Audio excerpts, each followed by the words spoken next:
એકવાર પ્રભુને ઘર આવવા દો. તમે પ્રેગ્નન્ટ હો ને મા બનો ને પછી તમે કંઈ ઘડી ઘડી સાસુને પૂછવા જાય, હવે આને શું કરું બાળોતિયું બદલાવું, હવે રોવે છે પેટ ભરાવું, એ બધું શીખવાડી દે. મારા જેવા ડોબાને શીખવાડ્યું તો તમને બધાને નહીં શીખવાડ.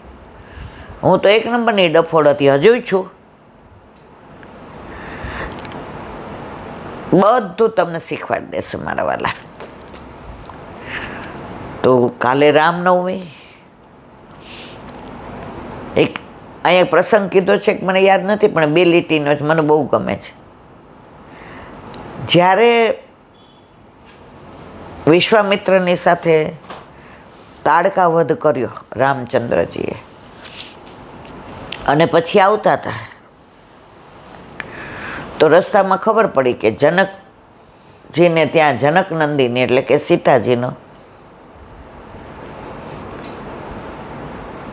ધનુષ જે તોડે એને સીતાજી વરમાળા પહેરાવે.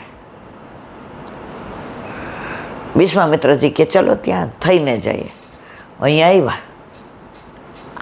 હવે ધનુષ કેવું પરશુરામનું દીધેલું, અને બધાય જાણો છો એટલે આ લીલા મારે કેવી નથી કે રામજીએ તોડ્યું અને સીતાજીએ વરમાળા પહેરાવી. એની પહેલાં લક્ષ્મણજીએ કહ્યું હાલો આપણે જનકપુરી જોઈ આવીએ જ ખરા, જોવા નીકળ્યા. તો સીતાજી બગીચામાં ફૂલ તોડતા હતા અને રામચંદ્રજી ત્યાં પધાર્યા. તો સીતાજીએ દ્રષ્ટિ કરી તો બધા ફૂલ નીચે પડ્યા કે રામચંદ્રજી આવે છે તો એમના ચરણમાં આ રસ્તામાં ક્યાંક વાગી ન જાય. રામચંદ્રજી એટલા કોમળ છે. હવે ફૂલ પડ્યા તો સીતાજીએ વિચાર કર્યો કે બધામાં દાંડી છે, દરેક ફૂલને દાંડી હોય, ગુલાબ હોય કે મોગરો હોય કે અપરાજિતા હોય કે વાસંતી હોય કે પારસ હોય, બધામાં દાંડી હોય. એટલે પુષ્ટિમાર્ગમાં તો એવું કહેવાય છે કે બધાની દાંડી કાઢી નાખવી પડે. દાંડી એટલે નાક. પ્રભુ પાસે કાંઈ નાક લઈને આમ ન જવાય, દંડવત કરતું જવાય. એટલે પુષ્પોની માળાએ આપણે એવી રીતે કરીએ છીએ કે પ્રભુને દંડવત કરતા હોય. મેં પહેલી વાર મંદિરમાં મને શીખવાડતા હતા ત્યાં ઠાકોરજી નહોતા.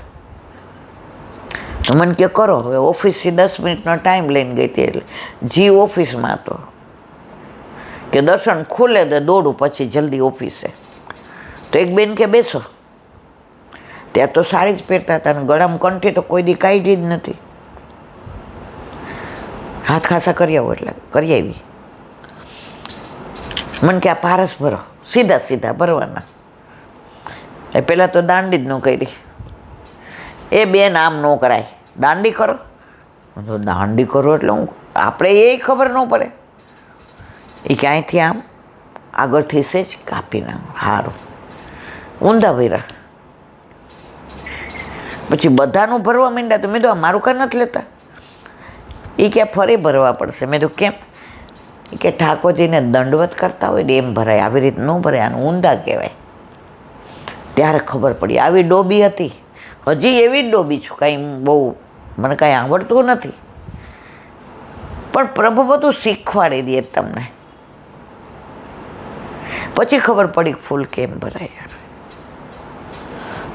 તો ઠાકોરજી ઘરમાં પધારે છે ને,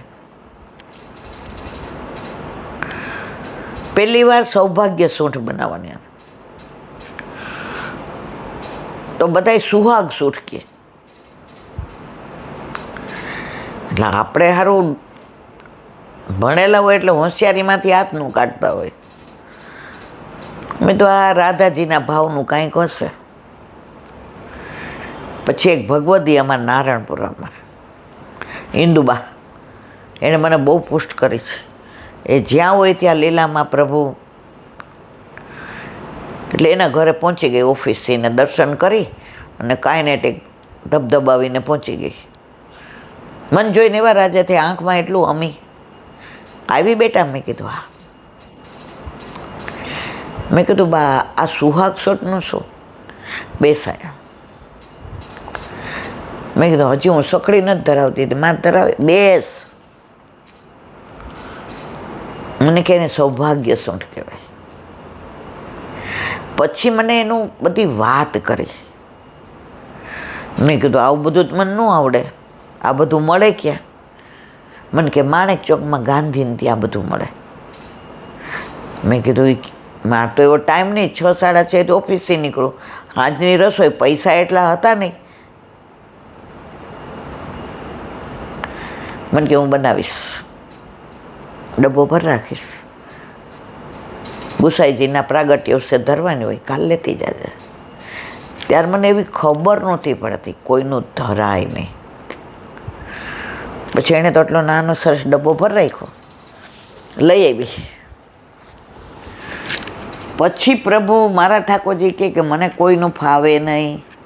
તો વ્રજમાં ગયા તો જે સંકલ્પ લેવડાવી દીધો. જુઓ કેટલું સાક્ષાત છે, સત જતાવે છે. 15 દી પછી વ્રજમાં ગયા, સંકલ્પ લેવડાવી દીધો. ઈલાબેન લસણ ડુંગળી નહીં ખાવાના, હા કરો સંકલ્પ. કોઈનું કશું લેવાનું નહીં, હા કરો સંકલ્પ. કોઈનું ઠાકોરજીને ધરાવવાનું નહીં, લાણી બાણી લેવાનું નહીં. હા મરવાલાએ આજની તારીખ સુધી નિભાવ્યું છે. એક વાર શિયાળામાં કાંઈ નહોતું,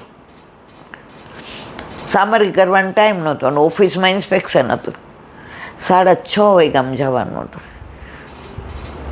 હવે મેં કીધું આવી ઠંડીમાં મારા વાલાને શું કરું? ઘી ગોળ ચોળી, અંદર સૂંઠ ને ગંઠોડા ને મિક્સરે બગડ્યું હતું. પથરાથી ને વાટી અંદર કાજુ ને બદામ ને દ્રાક્ષ ને પિસ્તા ને ઇલાયચી ને ભૂક્કો ને નાખીને લાડુડી વાળી. મેં કીધું ચલો સૌભાગ્ય સૂંઠના બદલા પ્રભુ પ્રેમથી આરોગ્ય. તો ઠાકોરજી કે છે તો મને પ્રેમ કરે. રીત તો બહુ બધા કરવાવાળા છે મને, તો પ્રીત કર. એ તો પ્રેમ કી બાત હૈ, वो तो बंदगी तेरे बस की नहीं है. यहाँ सर दे के होते सोदे, आस की तेरे बस की ये तो प्यार की बात. આખું નથી ગાતી પણ મને એની આકડી બહુ ગમે છે. यहाँ दर दर पे होती है पूजा, सर झुकाने की फुर्सत नहीं, ये तो प्रेम की बात है. પ્રભુ કે તું પ્રેમ કર, બાકી બધું મને હું જોઈ લઈશ. તાર જરાય જ હા. પછી એમ કરીને ખાલી 50 વર્ષ સુધી મિશ્રી ન ધરાવે, હું તો પ્રેમ કરું છું. છોકરું આપણું 6-8 મહિનાનું થાય ને એટલે પછી આપણે એને અન્નકોટડા કરાવીએ અને ધીમે ધીમે પછી ઘી ભાત ચોળી નાખીએ, અંદર ખાંડ નાખીને ખવડાવીએ. પછી ધીમે ધીમે દાળ ભાતની અંદર ઘી નાખીએ. આપણે કોઈને પૂછીએ છીએ. હવે આપણા છોકરાને 50 વર્ષ સુધી આપણે મિશ્રી ને પાણી દૂધ દઈએ, 50 વર્ષ કાઢે જ નહીં મારવાલા. તો આપણા ઘરે આપણા ઠાકોરજી બિરાજે છે. એ વરસના થાય એટલે એને પછી આ બધી સુગંધ આવે ને, હરોગવન મન થાય ને. એક બેન કે ઠાકોરજી પોસ્ટ થઈને આવ્યા ને તો એ કે ઈલાબેન મને ઓલા વણેલા ગાંઠિયા બહુ સરસ આવડે. હવે ગાંઠિયા નામ આવે એટલે મારે તો મોઢામાં પાણી આવી જાય. ડૉક્ટરની મનાય છે કે ઈલાબેન હમણાં જપી જાઓ, બહુ યુરિક એસિડ વધી ગયું છે એટલે તમારે કશું ખાટું કે કઠોળ કે તળેલું કે ખાવાનું નહીં, મરચું ભલે. તો મને કે ગાંઠિયા મને સરસ આવડે વણેલા, અને ઢાળો બનાવ્યો. મારા ઘરે એ કે મારા ભાઈને લગ્ન થયા ને ઈલાબેન, તો ભાઈ ને ભાભીને આવતા હતા. તો ત્યારે લેન્ડલાઇન હતું એટલે મારા ભાઈ મને કીધું, મોટબેન તમે વણેલા ગાંઠિયા બનાવજો ને ગરમ ગરમ ઢાળો. એ કે મારા ઠાકોરજીને હું મિશ્રી દૂધ ને લીલો સૂકો મેવો ધરાવતી હતી. પછી કે મારો છોકરો, મારો દીકરો છે ને એ લગભગ 7-8 વર્ષનો હતો. હવે તમે પરાકાષ્ઠા જુઓ. મારા ભાઈ ભાભી લેન્ડલાઇન એટલે કાંઈ તરત એણે કીધું હતું કે અમે ટ્રેનમાં આવશું ને, એટલે મેં કીધું કે ડ્રાઈવરને મોકલો. ના ના બેન, અમે રિક્ષામાં આવી જશું કે. તોય કે મેં ડ્રાઈવરને મોકલો. હવે ઓલું જે ઢાળો બનાવ્યો ને ગાંઠિયા ગરમ ગરમ, મેં કીધું તો મારો 7-8 વર્ષનો છોકરો હતો ને, મારું ધ્યાન નહીં. અને ઠાકોરજીને મેં રાજભોગ ધરાવ્યો. એટલે મેં રાજભોગમાં શું ધરાવ્યું ખબર છે બેન? લીલો મેવો અને દૂધ અને ટેરો કર્યો હતો કે ભાઈ આવે એ પહેલાં ઠાકોરજીને અનુસર કરી દઉં ને તો એની યાર વાતું થાય, કારણ કે અહીંથી પછી હનુમાન માટે ફરવા જવાનો હતો. તો મારો ઓલો દીકરો હતો ને, એણે ઓલો ઢાળો હતો તો હજી મેં ઓલા એના ચકતા નહોતા પાડ્યા હજી, અને ઓલા ગાંઠિયા ગરમ ગરમ હતા ને તે ઉપર મેં ઓલી મરીનો ભૂખો ને છાંટ્યો હતો. એટલે સેજ વણેલા ગાંઠિયા તરત ખાવ ને તો લોંદા જેવા લાગે, સેજ રે ને ઉપર મરીનો ભૂખો. એટલે કે હું અંદર સાલ્લો બદલાવા ગઈ કે ભાઈ આવે છે. તો મારા દીકરાએ ચાંદીની થાળી હતી ને ઠાકોરજીની, એમાં એ કહે કે ઢાળાના ચકતા પાડતા ન આવડા, તો હાથેથી લઈ અને અંદર મૂકી દીધા 2 પીસ. ઓલા ગાંઠિયા હતા ને એને દોથો ભરીને અંદર મૂકી દીધા, અને ટેરો ખોલી અને પધરાવી. મમ્મી કહે છે ને એની કાનેથી આરોગો. એને બહુ આવડતું નહોતું હજી, પણ એ મને જોતો હતો. મમ્મી કહે છે ને એની કાનેથી આરોગો. હું તો તૈયાર થઈને આવી એટલે મેં કીધું કે હવે અનુસર કરી દો. રાજભોગ ધરી દીધો છે અને હવે અનુસર કરી દો. ઈલાબેન જેવો ટેરો ખોલ્યો ને તો ચાંદીની થાળીમાં ચકતા નહીં, હાથેથી કરેલું અને વણેલા ગાંઠિયા. મેં બોલાવ્યો, મિત તે કર્યું છે? બી ગયો કે બૂમ પાડે એ કે પણ મને સુગંધ આવી, ખાવાનું મન થતું હતું તો ગોપાલને ન થાય મમ્મી, એટલે એને સુગંધ આવી તો એને ધરાવી દીધું. એ કે પછી મેં મનમાં વિચાર કર્યો, કાની નથી આપી એટલે નહીં આરોગ્ય. એટલે મેં એમ થોડા આરોગ્ય કાની. એ કે કીધું. એ કે શું કીધું? એ કે મમ્મી જેની કાની આપે છે ને એની કાનીથી આરોગ્ય. હવે એ કે મેં સરાવ્યું, અનુસર કર્યું ને ટેન્શન થઈ ગયું કે હું તો સખડી ધરાવતી ને. પછી જેને ફોન કર્યો કે મેં આવી ભૂલ કરીશ, કે તમારા ઠાકોરજી માગીને આરોગ્યા, તમે તો ધરાવ્યું નહીં, તમારા 7-8 વર્ષના દીકરાએ ધરાવ્યું. હવે ધરાવો મંડો. જે હું હજી ટાઈમમાં થાઉં છું, હજી તો મારે ઘરની જવાબદારી, સાસુ સસરા, મારા મિસ્ટરને સવારે 8 વાગે ટિફિન. એ કે તમારા દીકરાને કહો જે કહો હોય. ત્યારથી મારા દીકરાના ઉપર મને એમ થઈ ગયું કે એ એમ માને છે કે આ સાક્ષાત છે ને એને સુગંધ આવે તો મારી બુદ્ધિ કેમ આટલા વર્ષથી ન આવેલી. તો આપણા ઘરે આપણા માથે બિરાજતા આપણા ઠાકોરજીને સુગંધ આવે છો મારા વાલા. એટલે જ ઘરમાં આપણે લસણ ડુંગળી નથી ખાતા. વઘાર મૂકો ઠાકોરજીને આવે કે ન આવે? આવે. તમે ખાઓ ને સવારે ઠાકોરજીને જગાડીને વાલ કરો, તમારા મોઢામાં વાસ આવે કે ન આવે? આવે. સંડાસ બાથરૂમમાં આવે કે ન આવે? આવે.